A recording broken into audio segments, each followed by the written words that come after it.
Hello दोस्तों, मेरा नाम है डॉक्टर प्रियव्रत द्विवेदी और मेरे YouTube channel the other side में आपका स्वागत है। द अदर साइड में मैं कोशिश ये करता हूँ कि किसी वाक्यांश या किसी प्रचलित विचारधारा के जो भावार्थ होते हैं उनको और भी आसान भाषा में लोगों के सामने प्रस्तुत कर सकूँ। तो आज मैं आपसे एक वाक्यांश पे चर्चा करने जा रहा हूँ। कुछ दिन पहले मैंने अपनी बेटी को बताया ये बात कि if you are happy you are intelligent, कि अगर आप खुश हैं तो आप बुद्धिमानी पूर्वक काम कर रहे हैं, और अगर आप खुश नहीं हैं, आप गुस्से में हैं, अगर किसी भी वजह से आप गुस्से में हैं तो आपसे बड़ा मूर्ख कोई नहीं है। मतलब मैंने कहा कि you are idiot, if you are angry you are idiot. तो उसको बहुत हंसी आई इस बात पे, और मैंने फिर ये इसका फ़ोटो बनाया है। आप पीछे देख सकते हैं, ये इधर में, ये यहाँ पर मैंने ऐसा फ़ोटो बना के उसके साथ शेयर किया कि अगर आप खुश हैं तो आप इंटेलिजेंट हैं, और अगर आप गुस्से में हैं तो आप इडियट हैं।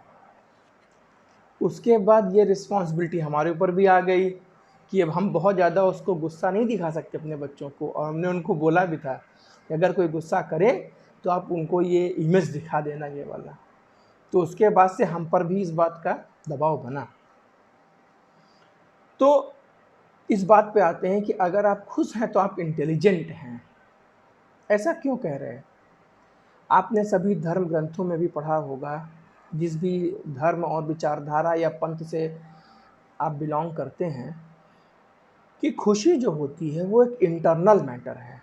बाहर की चीज़ें खरीद करके या बाहर की किसी व्यक्ति से मिल करके या बाहर की किसी चीज़ को पोजीशन में लेकर के जो खुशी मिलती है वो क्षणिक है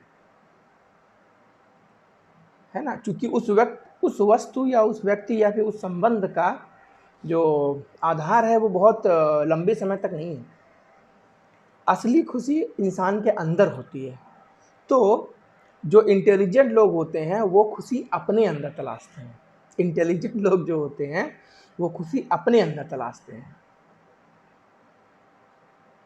अब अगर मुझे आपको ये बताना पड़े कि ऐसे कौन से तत्व हैं या कौन सी चीज़ें हैं जिससे आप कह सकते हैं कि आप अंदर से खुश हैं, तो मैंने कहा आप इंटेलिजेंट हैं, आप तलाशिए। सबसे पहली चीज़, आज आप सुबह उठे, जिंदा हैं, सांसें चल रही हैं, हाथ पांव चल रहे हैं, दिल धड़क रहा है, आंखों से दिख रहा है, क्या ये खुशी की बात नहीं है? खुदा ना खास्ता अगर एक पाँव काम ना कर रहा होता, एक हाथ में आज दर्द हो रहा होता, और सामने बहुत ही अच्छा स्वादिष्ट सा खाना आया होता, कोई बहुत अच्छा मित्र मिलने आया होता, आप खुश होते? जिस चीज़ को आप बहुत अच्छे से खाते हैं, बहुत अच्छे से जिसका स्वाद लेते हैं, वो सामने रखा होता और घुटनों में जोर का दर्द हो रहा होता, तो आप खुश होते? आँख ना खुल रही होती तो क्या आप खुश होते? हम सुबह उठे तो हमारी पत्नी, हमारे बच्चे, ये सब स्वस्थ हैं, खुश हैं, खा पी रहे हैं, क्या ये खुशी का मैटर नहीं है? आपके भाई बंधु स्वस्थ हैं, किसी को तकलीफ नहीं है, किसी ने आपसे पैसे नहीं मांगे, क्या ये खुशी का मैटर नहीं है? तो खुशी तो यहाँ है ना, असली खुशी यहाँ पर है। तो आप तलाशिए कि वो खुशी अंदर क्या है, और आप इंटेलिजेंट हैं, आप वो वजहों को तलाशिए और हर रोज़ उन वजहों के लिए भगवान को शुक्रिया अदा कीजिए, भगवान को थैंक यू बोलिए कि ये चीज़ें हैं और मैं ज़िंदा हूँ, मैं स्वस्थ हूँ उन सभी चीज़ों का भोग करने के लिए, खाने पीने मिलने के लिए जो मुझे पसंद है। मैं काम कर पा रहा हूँ, इससे बड़ी खुशी कुछ हो सकती है? मैं आपसे बात कर पा रहा हूँ, मेरा दिमाग काम कर रहा है, मेरी ज़ुबान काम कर रही है, मेरी आँख काम कर रही है, इससे बड़ी कोई खुशी है इस धरती पे? सबसे बड़ी खुशी तो यही है। इसीलिए मैंने कहा कि जो खुश हैं वो इंटेलिजेंट हैं। आप खुश रहें, औरों को भी ये मैसेज दें कि वो खुश रहें, खुशी के मौके तलाशें और खुश रहें। छोटी छोटी खुशियाँ, उनसे खुश रहिए, वही बड़ी बन जाएंगी। एक दिन रात सत्ता हाथ में नहीं आने वाली है। किस दिन ज़िंदगी का पहिया रुक जाए कोई जानता नहीं है, किस वक्त किस क्षण ये रुक जाए कोई जानता नहीं है। इसलिए खुश रहिए, है ना, मुस्कुराते रहिए, जो मिला उसको भी मुस्कुरा करके ग्रीट कीजिए, हाय हेलो कीजिए, ये इम्पॉर्टेंट है। यहाँ से खुशी मिलती है और खुशी प्रोपगेट भी होती है। फिर मैंने कहा अगर आप गुस्से में हैं तो आप इडियट हैं। तो मैंने क्या गलत कहा? किसी भी धर्म में या किसी भी पंथ में या किसी भी जगह पर किसी भी किताब में अगर ये लिखा हो कि गुस्सा करके बहुत अच्छा काम किया आपने, तो आप मुझे बता दीजिए। आपसे बड़ा इडियट या मुझसे बड़ा इडियट कौन होगा अगर मैं गुस्सा करूं?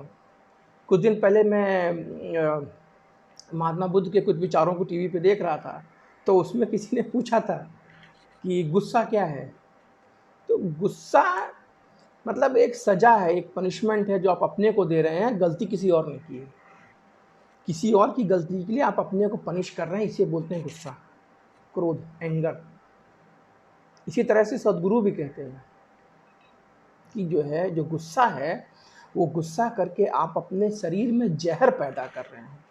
आपका बीपी बढ़ जाएगा, आपका डाइजेशन खराब हो जाएगा, आपका मन मस्तिष्क दूषित हो जाएगा, गुस्सा करके, चिड़चिड़ा करके। गलती किसी और ने की है और उसका जहर आप अपने ऊपर भर लेंगे। हम सोचते हैं कि हम गुस्सा करेंगे उसके ऊपर में, जिस पे गुस्सा कर रहे हैं उसको तो मालूम भी नहीं है और हम गुस्सा करके बैठे हैं। तो वो जहर जो है हम अपने शरीर में भर रहे हैं। तो अगर कोई जहर अपने शरीर में भरेगा तो उसको इडियट नहीं बोलेंगे तो क्या बोलेंगे? उसको बड़ा बुद्धिमान बोलेंगे क्या? तो गुस्सा करना महा इडियटनेस की निशानी है। ये गुस्सा करना सही नहीं है, तुरंत रिएक्टिव हो जाना ये तरीका सही नहीं है। समझने की कोशिश करिए कि क्या मैटर क्या है ना। और अगर आप शांत रहेंगे तो हर हालत में, अगर आप अंदर से शांत रहेंगे तो हर हालत में चीज़ें संभरेंगी। अगर कोई कांच का गिलास टूट गया है बच्चे से, तो आप गुस्सा करने से बनने वाला नहीं है। आप गुस्साएंगे, बच्चे का मन खराब करेंगे, घर का माहौल ख़राब करेंगे, कोई तुक नहीं बनता। वो कांच का गिलास तो मेरे हाथ से भी टकरा के टूट सकता था।